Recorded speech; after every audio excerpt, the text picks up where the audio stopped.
Hey YouTube, this is Ray from RNS Farmstead. I know it's been quite a while since I've come to you with a video. We've just been kind of busy and trying to get everything done. Just want to kind of give you, it's November 2nd. I just want to give you a few updates on everything going on around our little home here. So first off is the chickens. Now I know we have them a new coop, sort of. It's a shelter. It's not necessarily a coop where they can go in and be locked up or anything, but I do have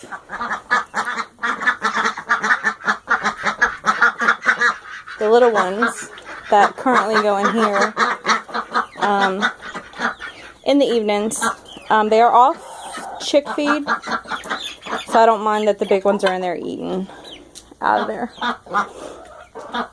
I haven't had any more deaths since the one died. The one that was sick, she got better, so all the other ones are good, and they poop everywhere. I did give, I sold 4 of the pullets, the little ones. I sold 4 of those to a friend of my mother's. She wanted some more chickens, and I told her she could have either the big ones that were already laying or some of the smaller ones, the younger ones that were 8 weeks old.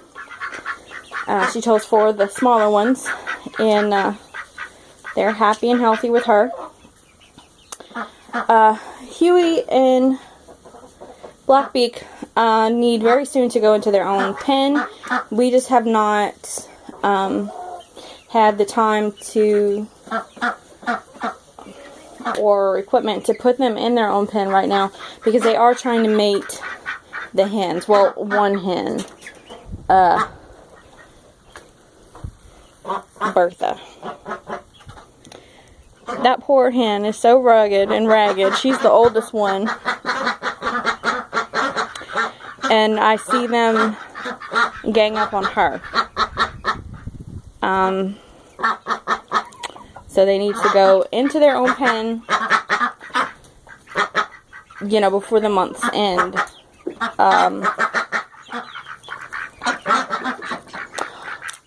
Or, you know, butcher them, one of the two. But my husband really likes Blackbeak. So, and Blackbeak and Huey are kind of a team. They've been together since they were hatched, so, or at least since we got them. So, and the females are not big enough to, you know, they're kind of their own little thing. And I heard that the ducks do better in odd numbers for some reason. So, I don't know, we'll see. But they're getting real big. They're 9 weeks old. 9 weeks old this week. We do have a broody.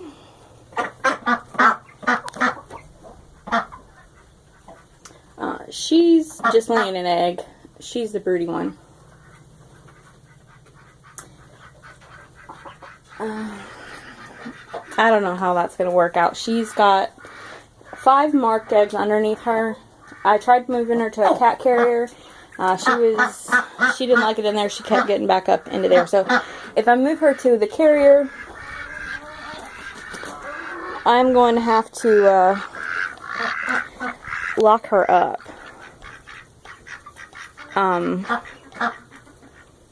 So that she stays on those particular eggs. She wants all of the eggs, not just the one that I've marked for her and put under her. She wants all of them. So as soon as they lay eggs, she's trying to get in there and get all of them, and then the one she's been laying on for a day get kind of pushed out, and I don't know. So I'm probably going to need to move her into a closed.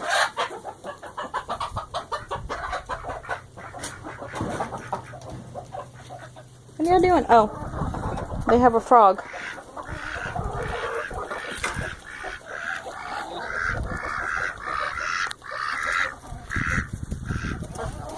They're fighting over a frog.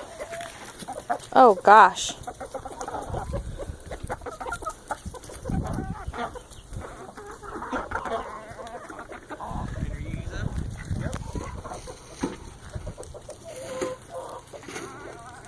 What do you think, babe? Water right here?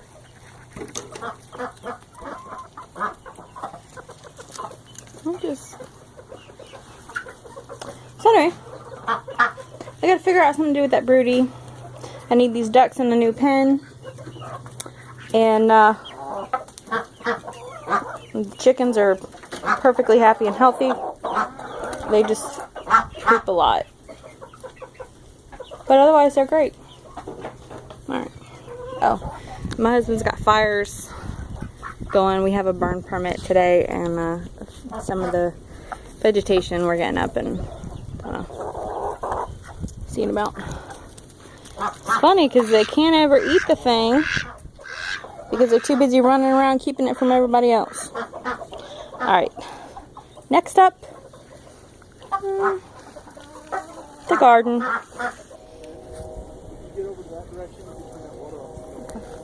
Here's the compost pile. Mostly it's just hay and rabbit manure. I give most of my scraps to the chickens. Sorry, there's smoke. But here's my garden area. This is from to right here is where I had tilled up and had planted some stuff, and then over here is where the chickens were. I have not been in and tilled that up yet, but I will. Nothing really grew in here except for, you know, the weeds, but that is my fault. I was in such a hurry to get stuff planted and was so excited to get it planted that I did not amend my soil. I did not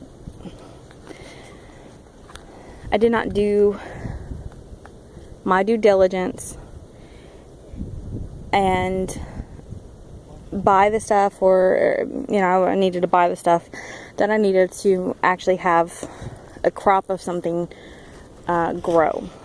As you can see with the corn. The corn did sprout, but this is as big as it got. There are a little bit of corn cobs on here, but that's all I got. And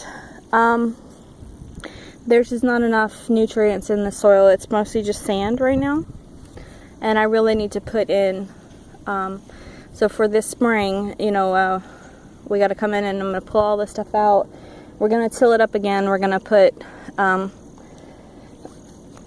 the rabbit manure, everything. We're just going to start piling it on and get some stuff.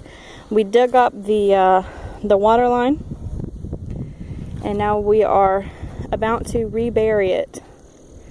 We're going to take it along, and my husband, we have to go through and dig up 2 feet of hole, and so I can get my water line into the chicken coop. So we're gonna do that. I moved Sylvie. Oh yeah, because this water line is only about 2 feet deep, or not even 2, like 2 inches deep from where it is, so it's not.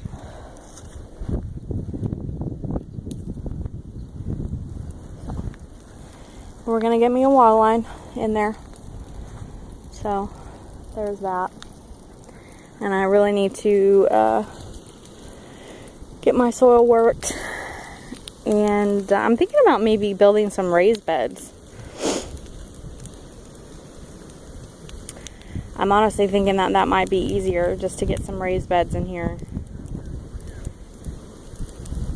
and just fill this area with the raised beds, with getting the soil worked up. It might be easier and more fruitful. fire's going. Next, we have the rabbits. We have the rabbits. I moved all 3 of them over here because Marie has not had any issues with ants. Sylvia, on the other hand, has had a lot of issues with ants. Her first kits were eaten alive by ants.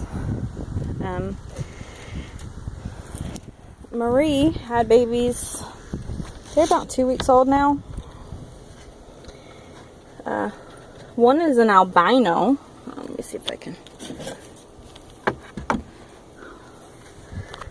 I don't know if you can see in here. She's a really good mama. She's a butt.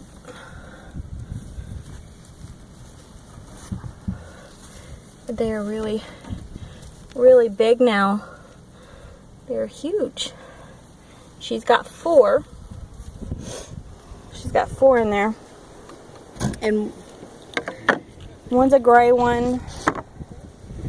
She's got a gray one, a white one, which is actually an albino.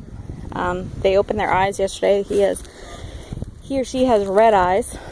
They have a black one and kind of a grayish one that looks like, I guess, more like Sully. But they're doing really well. They're doing really well. Sylvie was due on Friday. That was day 31 for her. But she kindled yesterday at day 28. I'm so glad that I had her nest box in there for her. I put it in there on Monday. And she kindled the very next morning.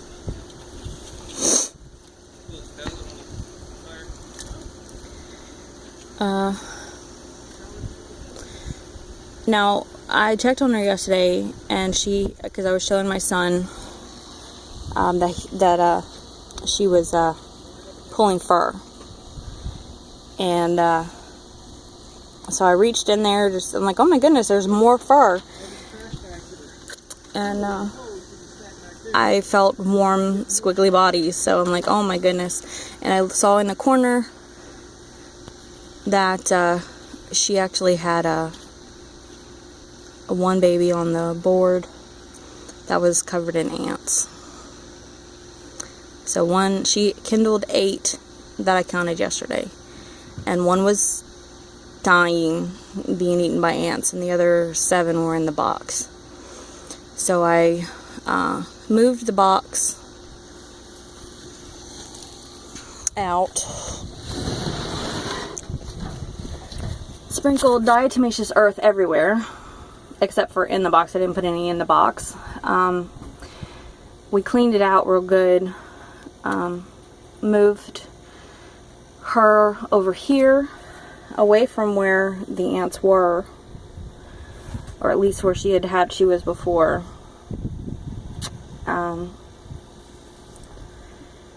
And are hoping for the best. Now her babies are tiny. She's got tiny little babies. I'm not gonna take them out, but they are about the size of pinkies, like the rats. Hold on. I have a 50-pound block on there. But I hope they do well. I'm really hoping for some good rabbits, and so that they can. We're gonna butcher some. Maybe give some to my niece and nephew. They want rabbits. We'll see. But we'll see you later, YouTube.